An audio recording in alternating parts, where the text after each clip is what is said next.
The screen is back. Also, so is winter, but we can't have everything all at the same time. Hi, everybody. Welcome back. I'm Abby Hagyard. This is my little corner of the world. Outside last night, it was drecking sideways. We had snow. I was working away. I got up. I looked out the window and there was nothing out there. It was completely white. Then I got closer and I saw that no, it's a whole bunch of snow. And then it changed to frozen stuff. And then it became rain, and it's still raining because why why ruin a good thing? Anyway, here we are. It is the third day of birthday month. A birthday month.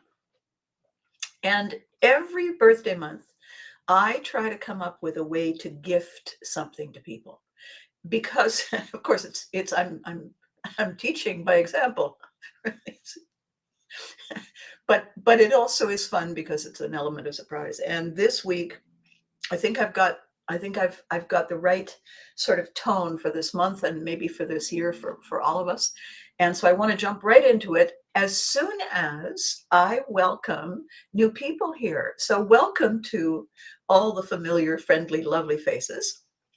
Cheers to you, my dears. Quick sip. And we have Instagram, and we have LinkedIn, and we have Twitch, and we have YouTube, and we have two amazing, fabulous Facebook groups. One is The Unforgettables, and the other is 70s and 80s Memory Lane, operated, driven by Amy Makepeace. You go, girl. And so there's a whole bunch of us. And then there's all the usual crew, the usual crowd. And we are here talking about the things that get in the way.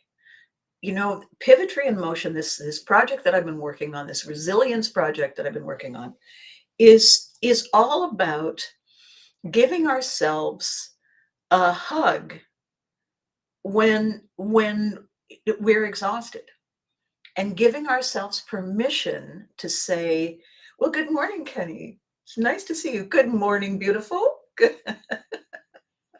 My hair looks lovely. Well, thank you. That's because I'm not up there. So the things we do for our process, for our routine, are quite often not about us. They're about making the nest safe, making it clean, making it convenient, helping us get through the day. And the thing is, sometimes that's not serving us anymore, and we don't realize it. It's a gradual slide from ooh yummy to oh same old same old. And right now, the whole world is having a moment. Really, the whole world is saying, "It doesn't fit. I don't like that." Good morning, Charles. Everybody's kind of in that kvetchy moment, and it's easy to get there when we're exhausted. It's easy when it's been a long slog and we're exhausted. And could everybody just lighten up and somebody hand me a cookie? And there's nobody there to hand me a cookie. So that means I have to get up. And oh, I ate all the cookies. Now I have to get in the car and go and get some, forgetting all the while that I have a car and I have the wherewithal to pay for the cookies, because we've reached a place where we're not having fun about it. We're not having a good time. And how do we fix that is a long slog. But what is the short fix is what I'm talking about this week. So 2 days ago on Tuesday, um, Tuesday, I talked about the barnacle baggage, our barnacle buddies who free ride themselves through life on our backs because we let them the first time. And it's not an entirely parasitic relationship in that all these barnacles are hard. And so predators have a hard time stabbing us in the back, right? Because, ow, barnacle. However, the barnacles aren't really doing much for us when there's 1,000 of them. And what they're getting from us is new vistas and new places to strain the water for food. So we're giving them more than they're giving us. And so what I talked about on Tuesday was this: how you recognize a barnacle buddy. And by the way, you know, you ask me for something and I ask you for something, and it's a give and take, and it's how things work. You know, we're there for each other. Susan and I talk about this all the time. You know, you're there for me, and I so appreciate you. Me too, you, Charles. We have these conversations. Daniel, you guys were so there for me at Montreal Comic Con. I wouldn't have been able to do a thing without you. It really is a connecting back and forth, unless you've accidentally added to your roster of people someone who's just kind of showing up for the good time, and they're not really offering, they're not showing up, they're not giving in, they're not waking up in the day saying, how are you? I need to talk. First of all, how are you? What's going on with you? I got lots to talk about me, but first of all, how are you? And because it feels amazing. Even if you say, I'm fine. Well, we can talk about me another time. What's going on? It just feels great that somebody reaches out and cares. And it's such an easy thing to do. Barnacle buddies don't do that. So the simple win hack that I gave everybody on Tuesday, if you weren't here and you missed it and you didn't have a chance yet because life is busy to, rewatch, spot the barnacle buddy who says, hey, can I grab a lift with you? It's on your way. Hey, do you mind picking up lunch this time? Try saying, let's go with it's your turn today. What? I got to get the car and I got to do this and you've got a car and oh, it's out of my way.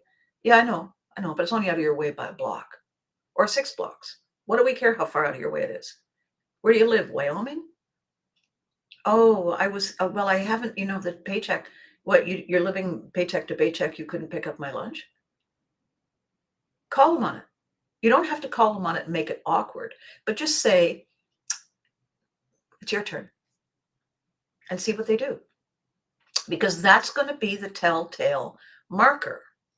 If you say it's your turn and they say, oh my gosh, yeah, absolutely. Yeah, sure, no problem.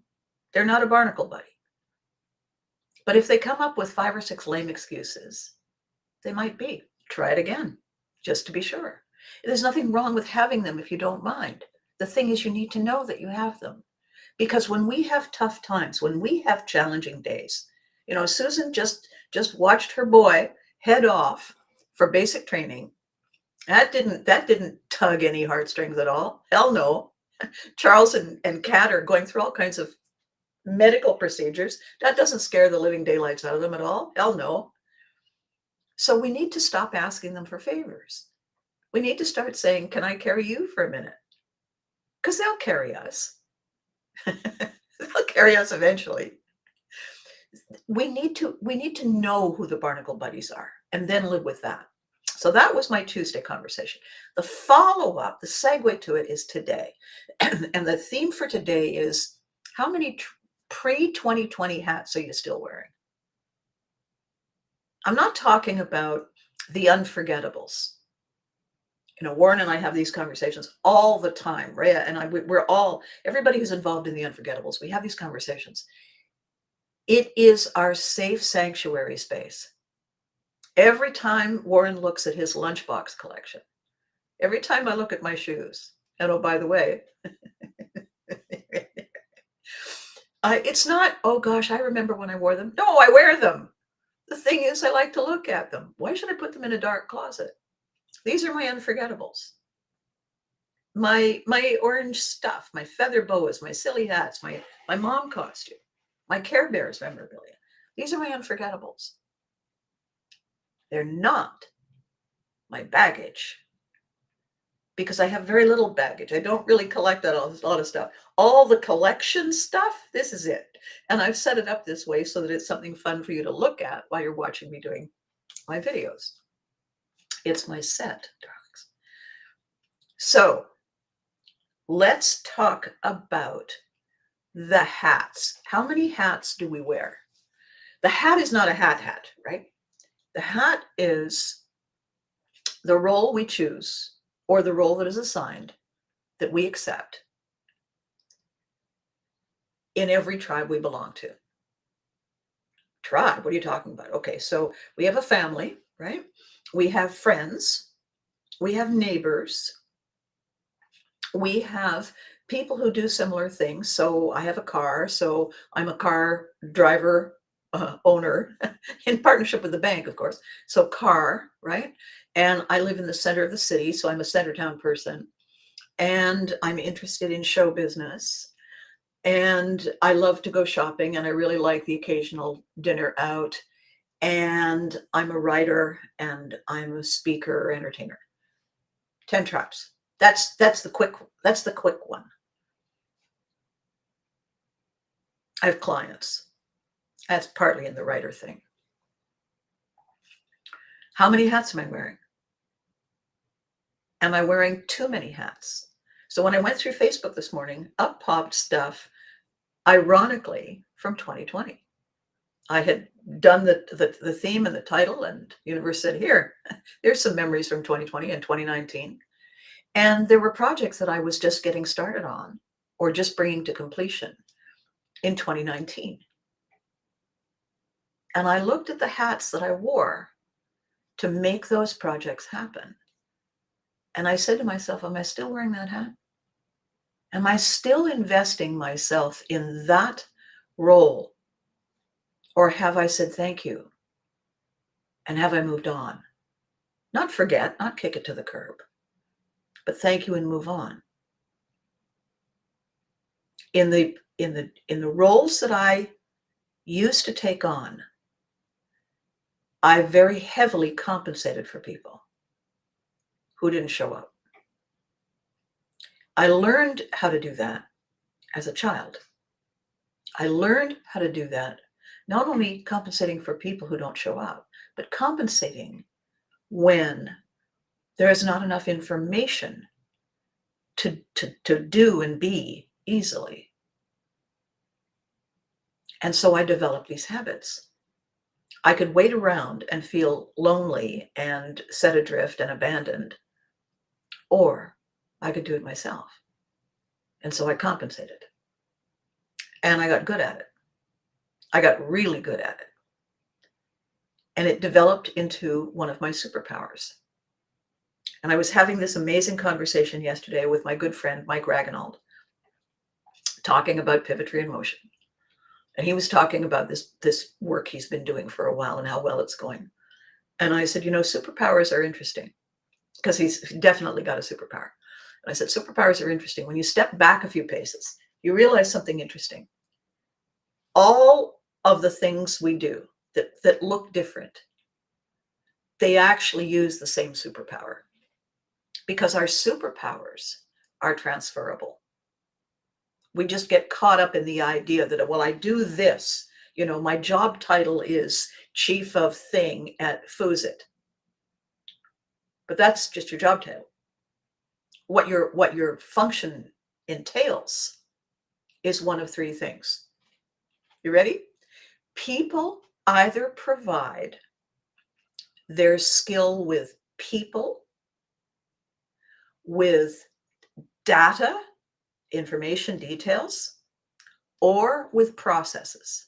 Sometimes there's some overlap. You're either really good at putting a strategy in place, or you're really good at collecting the detailed information that is necessary to be able to do things quickly, to retrieve information quickly, or you're a gregarious, outgoing salesperson type person. You forget details, you forget other stuff, but you're great with people. You're the life of the party. So you're one of those three things with a few little overlaps going on. We bring that range of superpower skills to everything we do. Every client I have, every project I work on, people know the first step is the strategy. What does it do? Who is it for? What does it change? Why do they care? What's in it for me? That's the process. Get those answers and then think about personalizing it and selling it and making it exciting. But first of all, first, what is this thing? What does it do? Does it walk on its own? Do I have to teach it? Do I have to get somebody to walk it?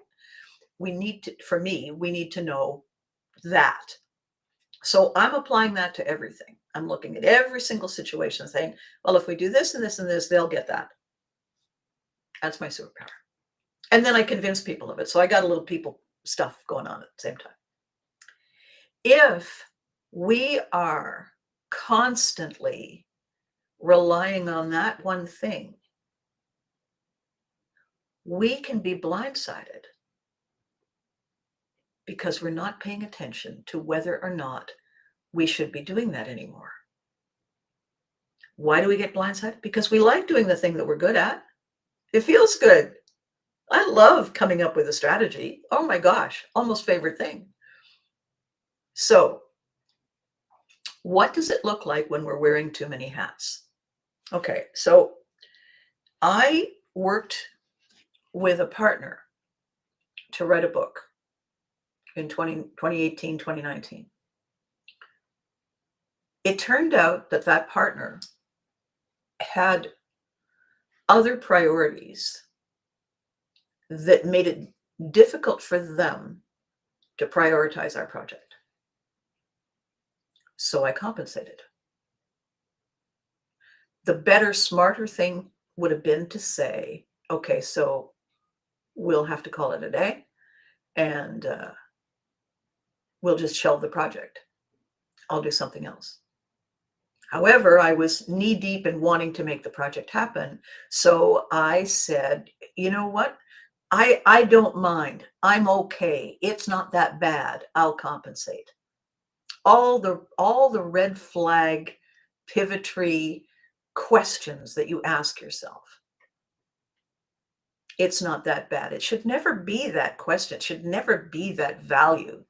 It should always be, it's either worth my time or it's not good enough.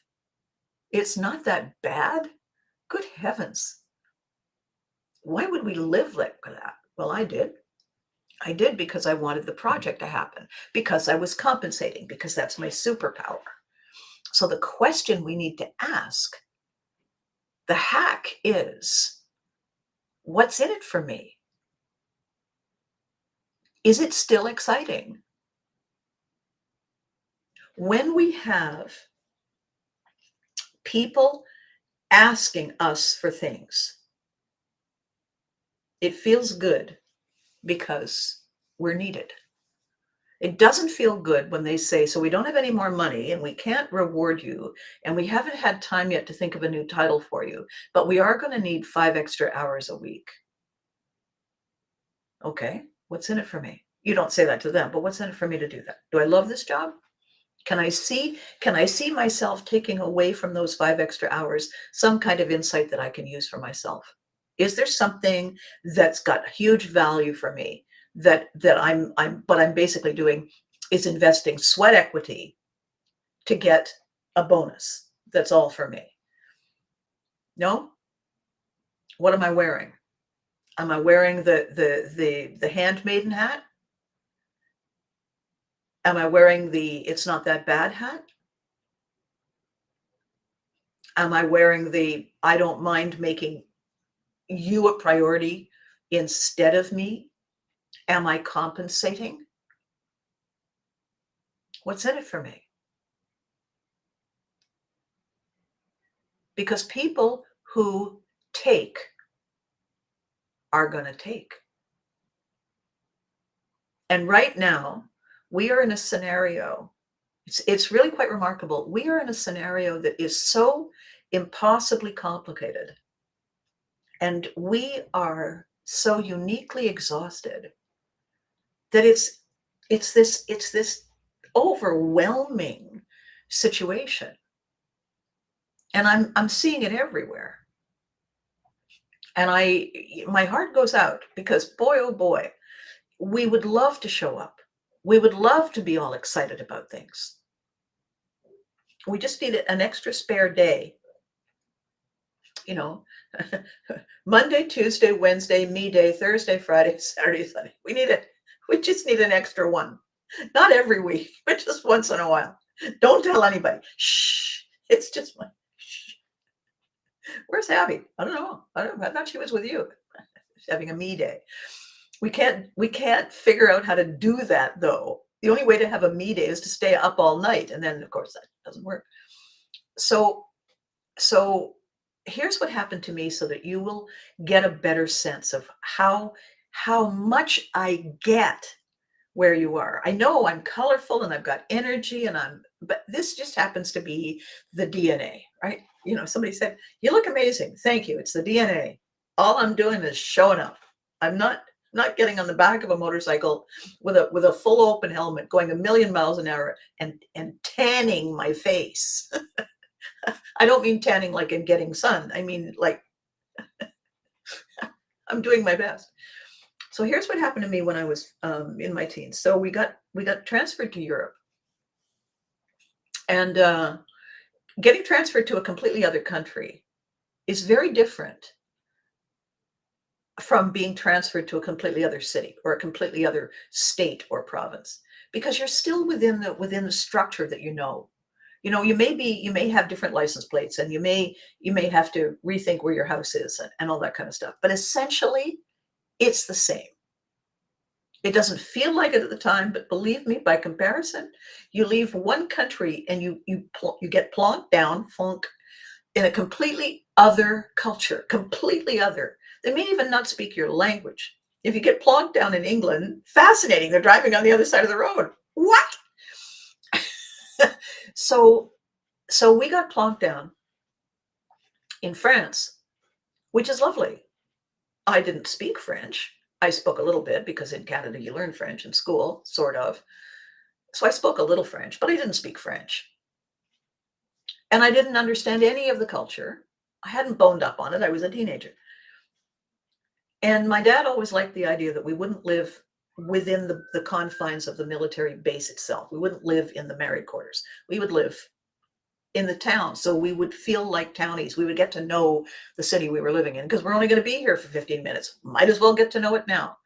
So he found us a house off in the middle of absolutely nowhere. And I had to take a bus to school. And it was a bus for the Canadian school. And the bus picked up the Canadian kids. And there was only one other kid further out than me. So he was on the bus, then me, and about another 15 minutes, and then a couple of other kids. And eventually we got to the school. So I was isolated. And all of the neighbors were French. And eventually I discovered that there were a few younger people living in the neighborhood who actually spoke a little bit of English. Yes, Charles, you went to Sweden. Exactly. Totally different. The same, but not. And don't forget, you and Kat went to Sweden. I'm alone. I'm an only child. I mean, I'm with my parents, but I'm off to school by myself. No, nothing. I go to the store. I'm walking alone. I don't know anybody. Nobody lives near me. And I didn't know how to rely on my superpower skills from Canada because I didn't know what normal was in this abnormal situation. So I would get up early, get on the bus, go to school. It always in a new school, it takes a few weeks to get, familiarized and where's my locker and where are my classes. However, at these schools, everybody is going through that because everybody's a military kid. Everybody comes up and says, "Hey, where are you from?" And, "Oh, yeah, we were there 3 postings ago." Everybody gets you. You feel as though you have found long distance relatives, third cousins twice removed kind of thing. Not soulmates, not best friends so far, but people who get you. It's brilliant. And I'd never been to an exclusively military base school before. I'd just gone to a school wherever the neighborhood was. And so this gave me a sense of connection that I'd never had. However, the minute I left school, until I went back the next morning, I was set adrift. I had no idea how to make any friends. No idea. None of my skills, and I was really pretty shy back then. None of my skills really I knew how to use. It took 3 months. And we were yoinked out of Canada in the middle of the school year. Very seldom happens, but there was a health problem with the person that we were replacing, and my dad had to go fast. Normally, they try to wait when you have school-age kids. They try to wait and ship you off in the summer, right? So there I was, plonked down, along with another girl, another family. We were plonked down, not in the same grade, not the same class, but nevertheless, we were the new kids, the newest of the new kids. And the thing is, but I didn't live near her, and I didn't know anything. I didn't know anybody, and I felt like I had gotten on the wrong shuttlecraft on a distant planet, and nothing made any sense. And so when I came home, oh, and home, my gosh, we lived in an old French chateau, upper floor. The bathroom, everything was marble. There was no hot water. So we had to heat the water and then put it in the bathtub. There's no shower. So large kettle of hot water, put it in the bathtub, it's instantly cold. Go get another one, instantly cold, getting warmer, getting warmer, getting warmer. Take off your slippers, stand on the cold marble floor. Yikes! Sit in the bath in the tepid water. We had to, it wasn't that it was a boil water advisory, it's that, when you come from one country to another country, it takes your body time to get used to food that's grown locally in the local soil. Otherwise, you spend a lot of time with your digestive system saying, what? No, get it, no. So my mom used to put a couple of drops of bleach in a big pot of water that she kept boiling. And when we bought groceries, we bought, vegetables and fruit and stuff. She would dunk everything to give it a bit of a wash. We never did that at home. We never had this big cauldron of hot water on the stove, pretty much 24/7. We never, at home, had the toilet in a completely different room than the bathroom. At home, we never had a sink in the bedroom. These were all European, old European customs. When we went to hotels, the toilet flushing system was different in every place I ever went, all through Europe. Toilet paper in Europe is basically the same thing as wax paper that you use, like Time magazine, it's People magazine. Totally, these are small, nothing things, but they add up. And what I found myself doing was making very few impulse decisions. I found myself sitting and watching a lot and being slow to react, very cautious. My parents were a little bit worried about me because I'm more like this. My dad went and found me a scooter, like a Vespa, a Lambretta. He hadn't realized that the kid who owned it had souped it up, so it went like hell. But he thought it's pretty safe. He figured out how to drive it. He taught me how to drive it. So he was able to give me transportation so that I wasn't trapped inside the house until either the school bus came or my dad could drive me somewhere. My mother didn't drive because nobody was coming out. Nobody was coming all the way out to see me. That was a completely bizarre life to live. So I became a different person. I didn't have the hats that I used to wear. Instead of being 17 things, I was 5. And I was very cautious and very quiet. Now that certainly changed once I got comfortable, once we moved from France to Germany, and I kind of got how it goes. But what I'm describing to you is how we all felt for the 3 years of COVID. What we all did in order to say, okay, I don't know, you know what, I'm just going to take it slowly here. Nobody was saying, hey, let's go on an adventure. No, I'm not sure. We all became these little timid woodland creatures peering out of our little caves, afraid to peer out of our little caves. We became somebody else. We became somebody barely surviving. We all did. I saw it. And then it was over. Okay, everybody, we're all good. As you were and we'd forgotten how, because it was 3 years. That's a long posting. That's a long time not knowing where your house is. And so the hats we developed, the hats we wore, don't fit us anymore. They never really fit us then. We belonged to fewer tribes, or if we stayed invested, we called it in because it wasn't safe to go. If we had our outings, Mike, I was talking to yesterday, big on golf. Golfing was one of the safest things you could do. You're outside and you're not close to each other. You get some fresh air, but it still took time before everybody said, okay, so it's okay to safe to open the golf courses during COVID. How did you get your normal back? You couldn't go and do indoor sports.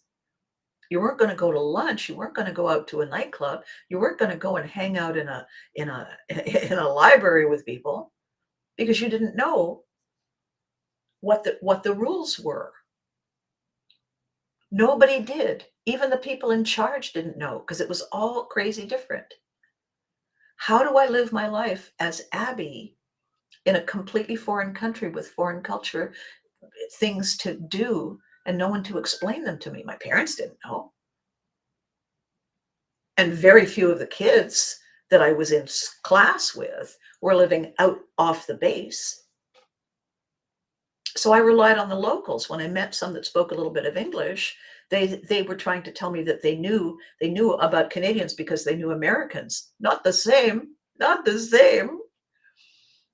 And they would rapidly say, wow, you're nothing like. No, we're not. No, we're not. And it's not judging them this way. It's this way. We're just totally not the same. We speak the same language, mostly. We appear to come from the same sources, mostly. However, two paths diverged in a yellow wood. When everybody came to America, they did it their way. When everybody came to Canada, we did it this way. It's not the same. And now, all of a sudden, we're just getting past COVID, just trying to figure out. All of a sudden, everybody around the world is trying to figure out who they are after 3 years of not knowing, of 3 years of compensating. And we all started wearing different hats. A lot of us put on the old hats. Warren collects lunchboxes. Effectively wearing your favorite lunchbox. I can tell you with no lie, I have never worn that costume. That one right there. I have never worn that costume outside the building in which the show was produced. Why? Oh, I don't know.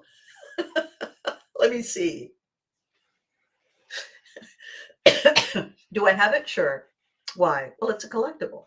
I'm a collectible. Care Bear stuff. It's collectible. It's part of my career. What hats did I begin to wear before COVID that I found it helpful to keep wearing? And they were all hats that compensate. Every single one. No, don't worry. I've got it. No, it's okay. This is not what you're good at. I'll take care of it. No, I understand. You have other stuff. My friend's house in Sweden was over 200 years old. Yes, yeah. Yes, you opened a clinic, you wrote 5 books, you went back to school, and you homeschooled your children, all 3 of them, during COVID, with my help. I'm not sure which one of us was crazier, Susan. However, you were at a turning point in your life. It was just prior to COVID, and you were ready. You were ready to do something Yeah, that's not a hat, darling. What a hat. That's not a hat. That's a hat shop. That's a place where people make hats for you. My gosh. Have you seen my hat collection? I can hear you keep talking. I can hear you. I can't see you for all the hats. Where are you in there? The hats that I wore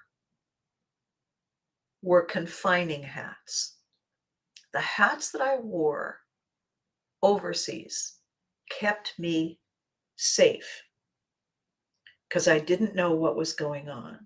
I was basically living the life of my future dog who would jump onto the waterbed and all of a sudden everything was really busy.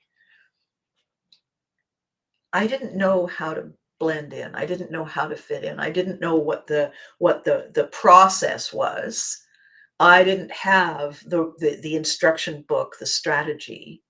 I didn't have the data or the information. And I didn't live close to the people. I had to commute to get to the people.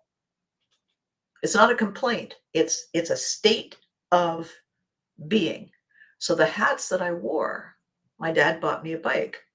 I wore a helmet. The hats that I wore, I was the blonde. I was the only girl in the whole school who had a motorized machine. And the guy who had owned it souped it up so I could drive faster than some of the guys. Not popular. Just letting you know. It was a totally different me. It was somebody I had never been.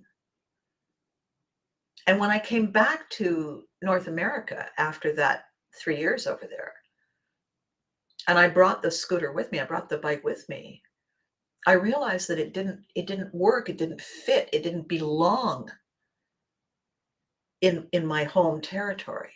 The way that people drive in North America is not the way that people drive in Europe.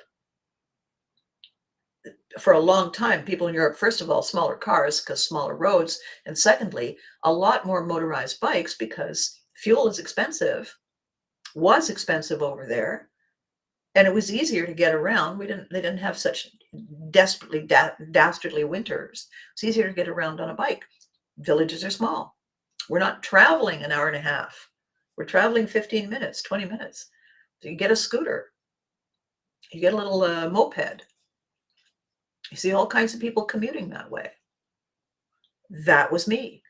When I came home, not me. I tried it. Very scary. Sold the bike. My dad got me a vehicle that looked like a tank to keep me safe.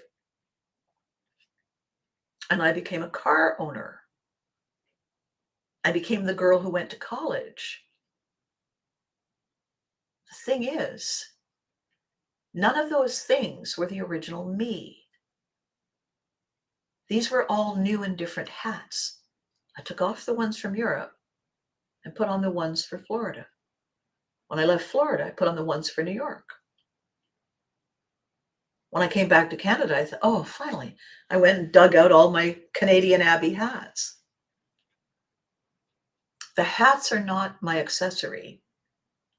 The hats are the roles that I choose. It's a beautiful story. Have I written it yet? Yeah, sure. Have I written it yet? Hello? A little busy. The whole idea of recognizing how many hats we're wearing is to cut ourselves some slack here. Tuesday, I talked about, wait a minute, are you a barnacle buddy? Let me check. Why is it always all about you? Well, you never complained before. Yeah, well, I'm complaining now. Well, my God, you've changed. Yeah. All I said was, it's your turn. Well, I know I wasn't prepared. By any chance, does it sound like anybody that you know? Does it sound like you? You have a barnacle buddy.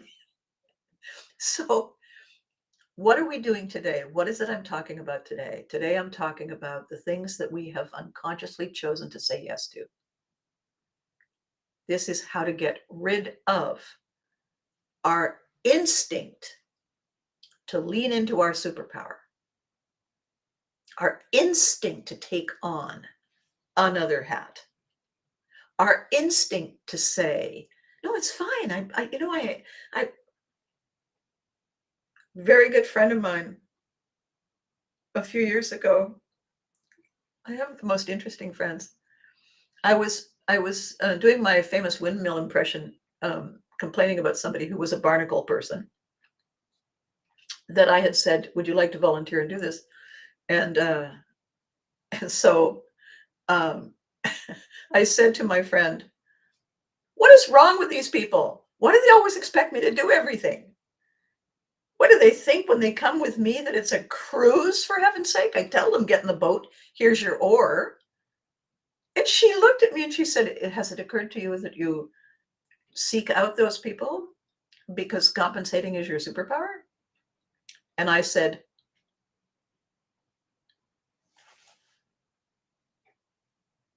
"Shit." Pardon me. That's exactly what I did. I was actually looking, without knowing it. "Hello, are you dead weight? Would you like to join my team?" I didn't, but I kind of did.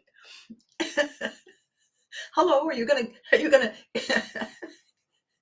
contrive to have me do all your work too?" What was the first question you said about barnacle buddies to say to them? Oh, the next time somebody says, "Do you mind this? Do you mind that? Do you mind the other?" And you say, "Actually, you know what? It's your turn. This time, it's your turn. Do you mind driving me? Do you mind this? Do you mind that? Do you mind picking up lunch? Let's go and do lunch. I'm a little short. Do you mind this? Do you mind popping over?" You know what? Say, "You know what? It's your turn. Can it be your turn this time? Let's make it your turn this time."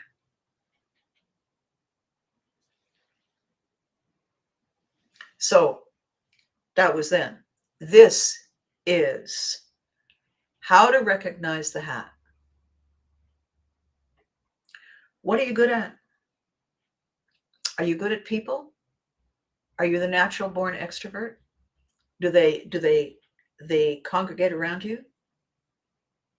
Are you the data person? Are you the one who gets everybody's contact information? Do you know which foods they're allergic to? Do you know their favorite color? Are you the process person? Are you the person who organizes the event, the get together? Are you the one who says, "No, you know what we should do?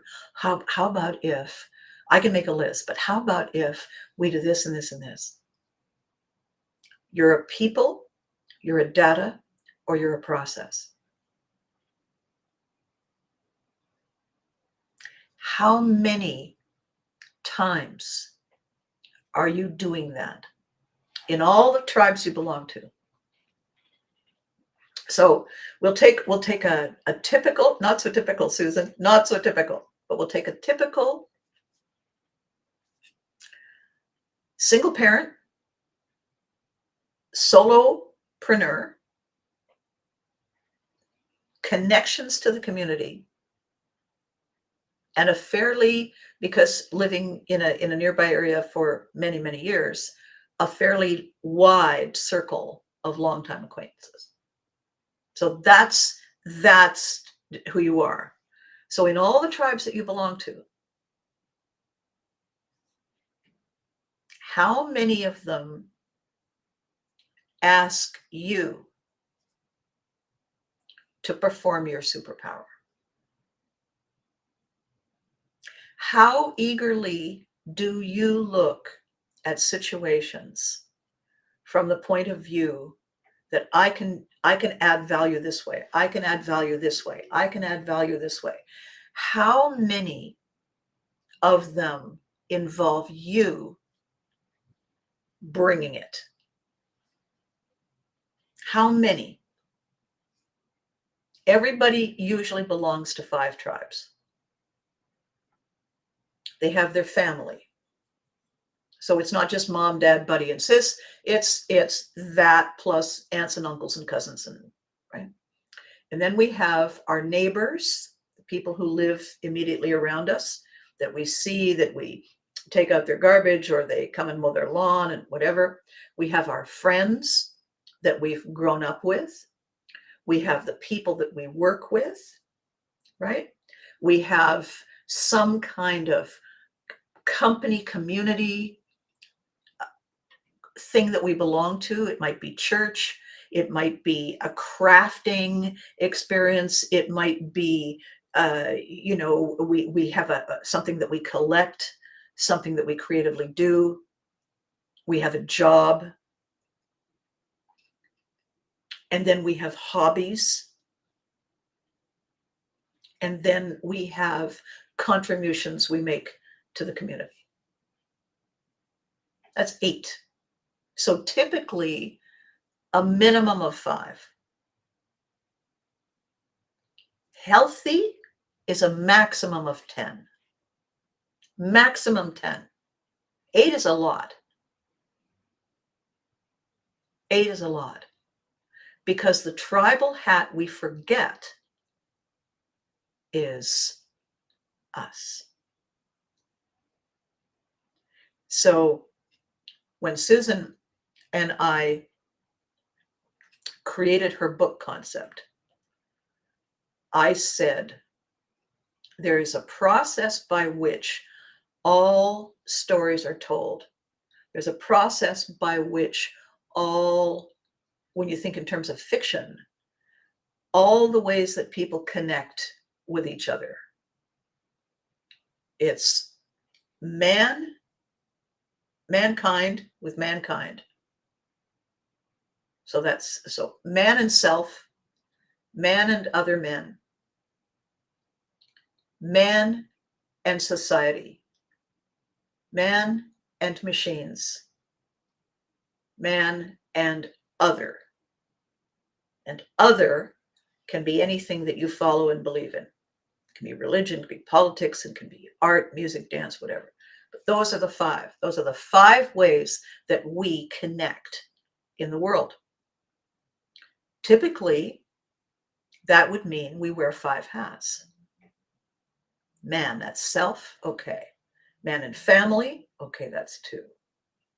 Man and nature, man and society, man and machines. Except that in society, we belong to many tribes.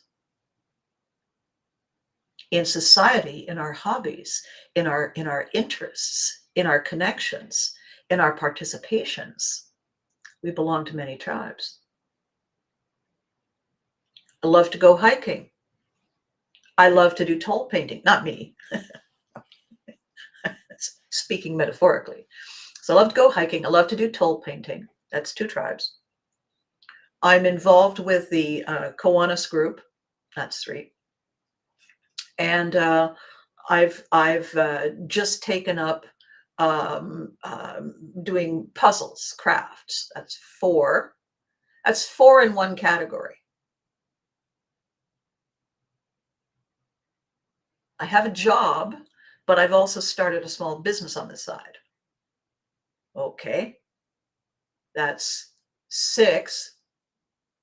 I'm very popular and I'm very involved in, I play the organ, so I'm very involved in the church. That's 7. I'm raising a family. That's 8. You see? All of a sudden, it's a lot of hats. One of the kids has taken up hockey, so I'm now a hockey mom.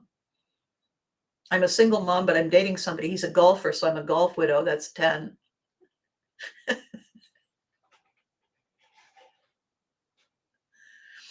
So that's right, Charles. That's right. One of your hats is the Lions Club. One of your hats is the job. One of your hats is that you and Kat love to travel. Another hat is that you love to eat interesting food.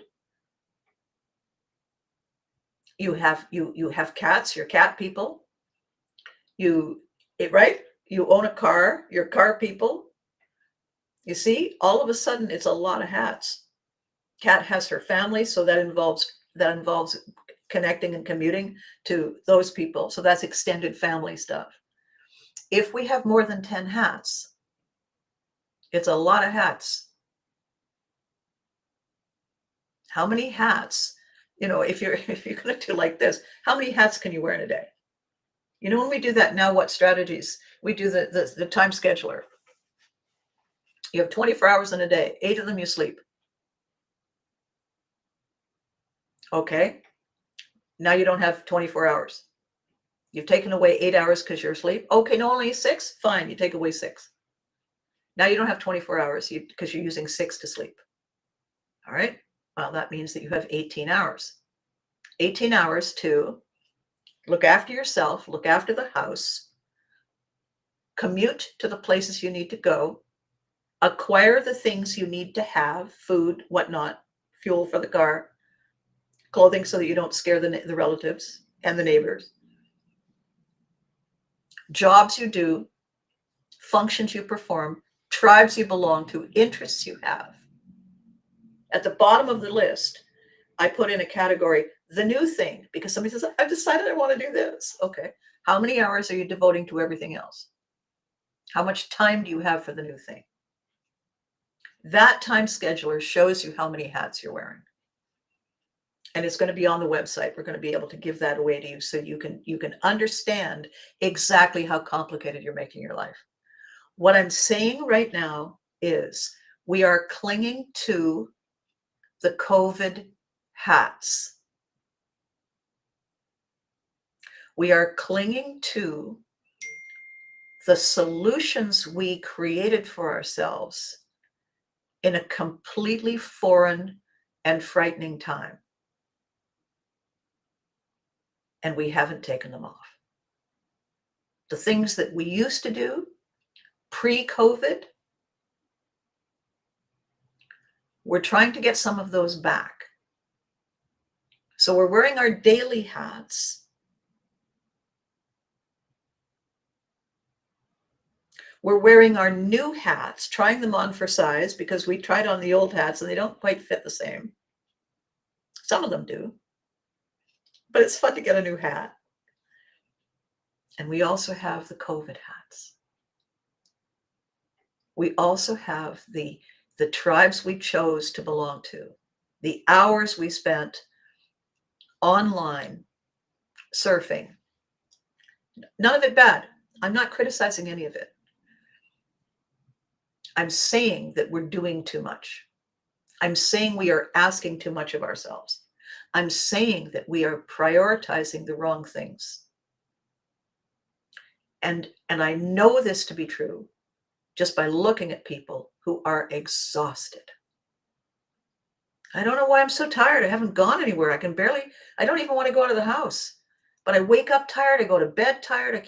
I don't really know what I want to eat. Nothing. I don't really care. I bought this and I tried that and I don't know. I just, I'm eating it and I'm sitting in front of the screen because I can't, I'm binge watching stuff. I belong to these different services and I'm watching all these movies and I've seen every episode of something or other twice. That's not you. That's you hunkering down, compensating because somebody took your freedom. Somebody took my freedom, or we gave our freedom away. It doesn't matter how it happened. Wasn't my decision for us to leave Canada and go and live in Europe.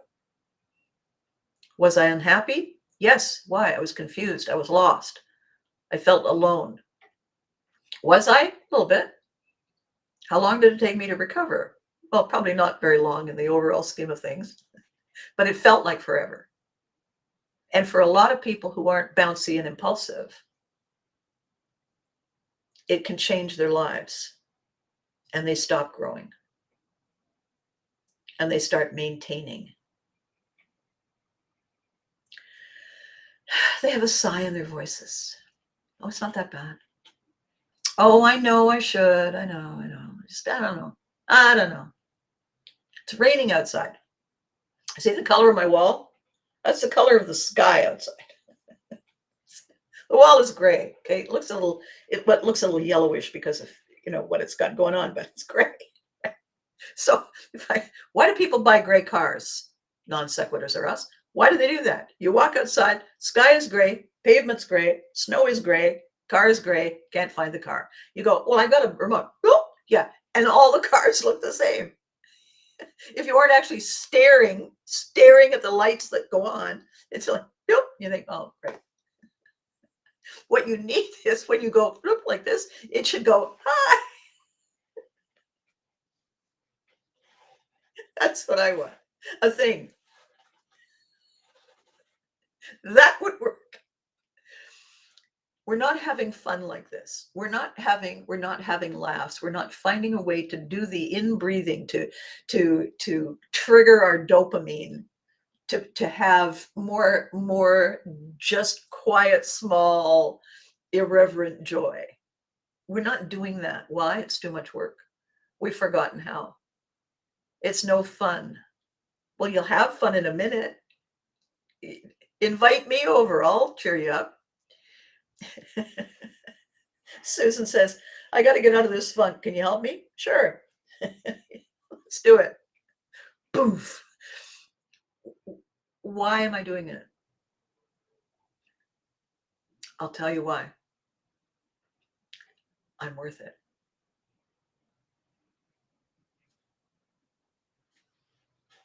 I'm worth it. Who else is living in this package I come in? Who else have I got in here? I'm it. If I'm not going to prioritize me, what the hell am I doing? Oh, I know, but okay. So here's the simple win. The simple hack. As I said with the barnacle buddies, let's make it your turn this time and watch the reaction. The simple win this time, which hat am I wearing? Do I even look good in this hat? Why are you still taking his calls? I don't know. Then why are you still taking the calls? I don't know. I mean, I don't.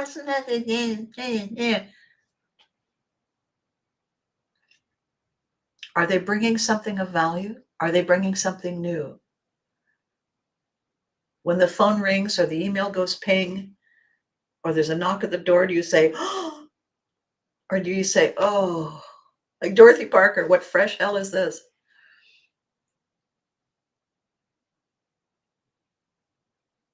Is it okay or awesome? That's the hack. That's the simple win. Tuesday's simple win was, let's make it your turn. How about this time it's your turn? Today's simple win, on a scale of 1 to 10, is it okay or awesome? Okay, awesome. Are you doing it to stroke your superpower? Is that the addiction? Is it okay, awesome, or addiction? Tuesday, Barnacle Buddies. Let's make it your turn this time. Today, simple win. Okay, awesome, addiction. Are you stroking you or celebrating you? If the hat makes you look fat,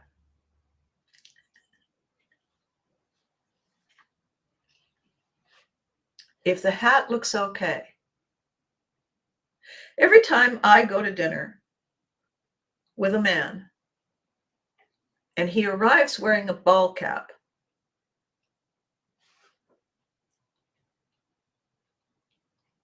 and we go in his vehicle and we park the car and we get out of the car and he does not take off the ball cap and leave it in the car,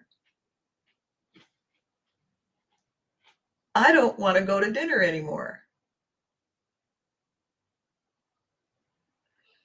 Because if you wanted to eat at the ball game, you made the wrong turn at Albuquerque. You know that guy? You say, I thought we were going someplace nice. And the guy says, look, I'm here, aren't I?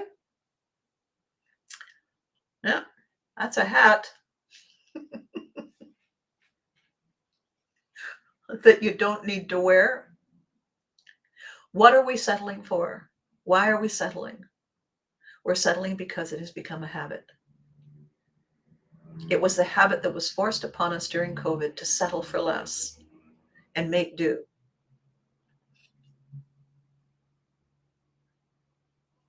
Well, you see, the problem is with regard to being a Marine mom is the hat is very new and it doesn't quite fit yet. And you haven't decided what you can wear with it that makes it feel okay. So it's happy, but it feels weird and it looks odd. So, because you've only had the hat 15 minutes, right?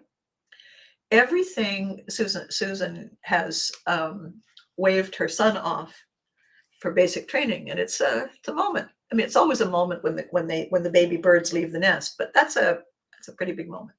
So right now today, we are all CEOs of something. Some things are bigger than others, but the premise is the same. I want you to think of yourselves as, you know, those little Russian nesting dolls. There's a smaller doll inside each doll. There's usually 5 or 6 of them. Each of those dolls is a hat. And it's the littlest doll inside who is tasked with wearing them and performing all the functions. The littlest Russian nesting doll inside all the other dolls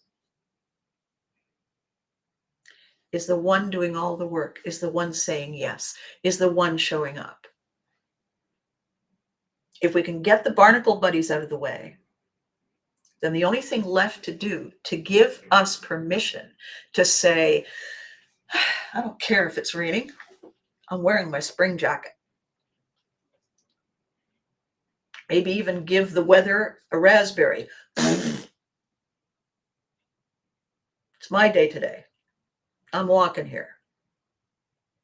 How many hats?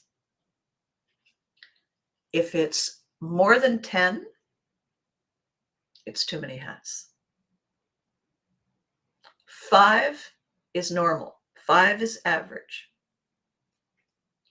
Man, others, nature, society, machines. Those are the ways that we connect. Typically, that's 5 hats. 5 is normal. After that, how many tribes in each of these categories are you choosing to join? Why are you choosing to join them? Is it habit? Is it awesome? Is it addiction? Talk to yourself. When the phone rings, when the text comes in, can you, will you be, I need a favor, any chance you can stay late? We're thinking of going away. Could you babysit the 17 dogs and the gerbil? You don't have to say no to everybody. You just have to remember to prioritize you. How many hats? Is it habit? Is it awesome? Is it addiction? Are you feeding your superpower? Is your superpower people, data, or processes? Does it when you wake up in the morning, are you saying, hoorah, let's do this? Or are you lying there going, oh God? Or are you up saying, like, oh my God, oh my God, oh my God, oh my God?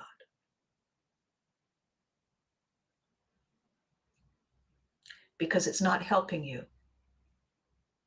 And when it's not helping you and you are exhausted, it's not helping us. And therefore, it's what they like to call in the therapy community unhelpful. Right? It's spring. It's birthday month. It's time to do something really great for you. Because every action creates a ripple effect. And if it's great for you and you feel amazing, everybody will feel that too. Okay, kids?